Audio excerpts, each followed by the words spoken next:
Boa tarde a todos.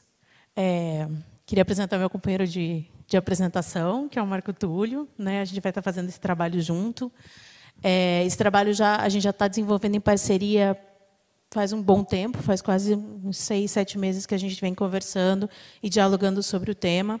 E ele não só tem a parte prática da pesquisa, como tem a parte extensionista, porque a gente também está desenvolvendo esse tipo de oficina dentro do IFPR com os alunos com uma certa, ou a gente quer pretender fazer isso com uma certa constância, né? A gente já fez esse ano e pretende que isso se repita de tempos em tempos.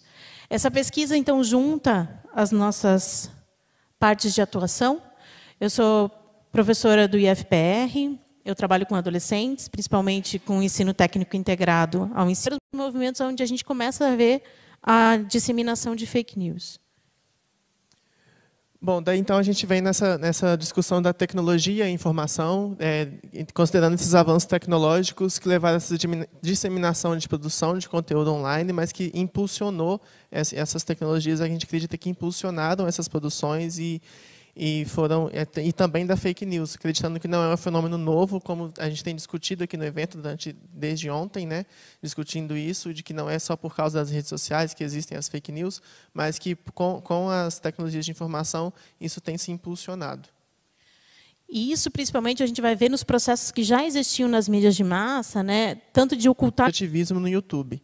As contribuições para esse trabalho, para essa pesquisa que a gente está desenvolvendo juntos, vêm da minha dissertação de mestrado, a partir da análise do discurso francesa, que essa dissertação se desmembrou em vários trabalhos, incluindo também algumas oficinas e minicursos que eu dou em congressos e no Instituto Federal do Paraná, inclusive, onde começou essa nossa parceria, focando nessa formação de leitores críticos dentro de escolas e universidades, além de potenciais produtores de conteúdo, focando na adolescência e na juventude.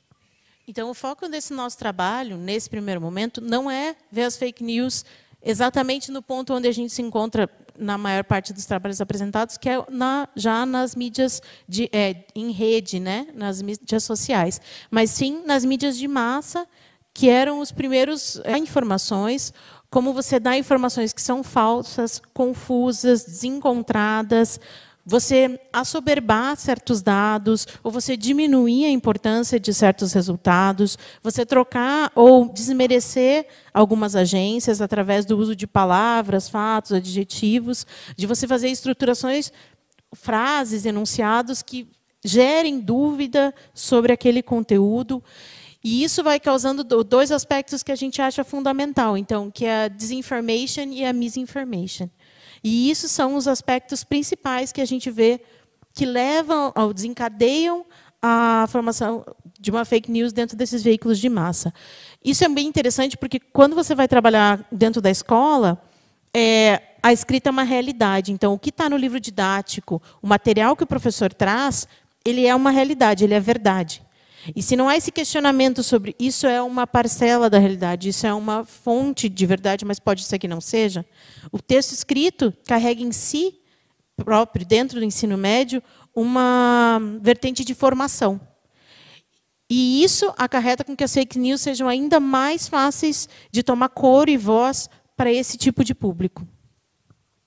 Então, dentro desse arcabouço teórico que eu trago desde a dissertação e que a gente acredita nessa formação de leitores críticos, dentro da análise do discurso francesa, a gente trabalha com a gestão de pontos de vista, enquadramento, silenciamento de vozes, como é que a gente produz silenciamento a partir das representações jornalísticas e principalmente o posicionamento por meio da linguagem, como que a linguagem vai atuar nesse posicionamento político, ideológico que aquele veículo tem, que aquele veículo aborda, tanto o veículo impresso, televisivo, online, enfim, nessa variedade de mídias que a gente tem. E, dentro disso, eu trago a educação para os meios, né? Dentro do levantamento que eu estou fazendo com os alunos, sim, existe muita mídia circulando na escola, existe muito trabalho com as mídias, existe muito professor que trabalha, que incentiva o uso, que pede para os alunos verem, existe todo um trabalho crítico com o conteúdo que essas mídias veiculam. Porém, não existe um trabalho com a educação para os meios. Como é que essas mídias interagem entre si? Qual é o ecossistema midiático que se forma através dessas mídias? E, principalmente, como é ou qual é o papel do interlocutor com essas mídias, né? Da pessoa que está lendo, da pessoa que está produzindo, da pessoa que está interagindo através de comentários, repostagem, compartilhamento dessas mídias.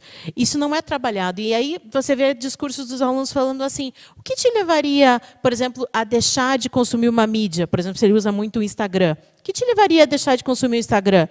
Ah, não sei, por exemplo, se eu tivesse em risco com alguma informação que eu coloquei lá. Ah, então, por exemplo, se os seus dados estivessem sendo coletados, você deixaria de usar o Instagram? Ah, com certeza deixaria de usar o Instagram. É uma não percepção do que você está colocando ali, né? Ou você se preocupa com os vídeos que você fez lá quando você tinha 10 anos e que estão no YouTube? Eu me preocupo pela minha imagem, né? Mas você se preocupa que isso possa ser utilizado? Não, porque eu acho que ninguém nunca vai ver isso. Eu não sou uma pessoa tão importante a ponto de fazer parte. Então, é uma não percepção da Big Data e como esses dados são coletados e como isso é posto em jogo, né, nas grandes manipulações e na criação de fake news, né, como isso pode influenciar o teu dia a dia. Para isso, então, a gente usa bastante o Buckingham, e um desses estudos que eu acho interessante de ressaltar, que foi um estudo muito grande que foi feito, coordenado pelo professor Scolari, e foi feito em mais de 8 países, é o Transmedia Literacy, que vai pautar para ver como é que os adolescentes estão usando isso no mundo e quais são as interfaces que a escola pode ter nesse processo. Então, a grande questão é, qual é o papel da educação para os meios na construção de uma sociedade crítica? O que a gente espera, ou o que a gente tem visto muito, é trazer à baila o letramento informacional para os meios. Então, é trabalhar toda essa estruturação de dentro dos meios, mas é ecossistema maior que envolve a todos eles, para trazer a grande informação de onde é que eles se posicionam, para que a gente possa desenvolver, então, esses novos atores sociais. O que a gente tem visto muito é que a gente fala de alunos, de uma sociedade em geral, não só de alunos, mas de cidadãos que se posicionam e produzem, mas a gente não trabalha muito com que tipo de produção está sendo feita, e nem muito menos com como essas produções interagem e qual é o impacto dessas produções. E também o consumo dessas, não só dessas produções que eles mesmos fazem, quanto o consumo de outras produções de terceiras e produções que já existem. Então, a gente esquece um pouco de focar nesse consumo.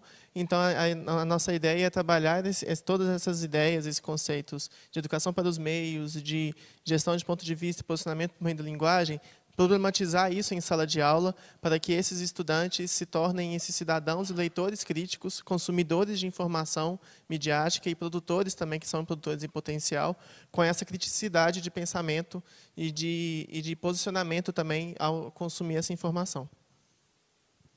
E, com isso, a gente finaliza pensando exatamente, querendo debater isso, esse debate sobre os meios nas escolas, a partir de como que é produzido isso, né, com a forma com que essa produção é feita, os conteúdos que estão inscritos nela e quais as implicações sociais que essas produções impactam. Então, esses consumidores de informação, como eu coloquei, eles também são potenciais produtores. Então, como que eles são formados? Como esses produtores de conteúdo, potenciais produtores e leitores críticos, como que eles são formados? Quais características são implementadas nessa formação e nessa leitura, nesse consumo de informação e nessa produção?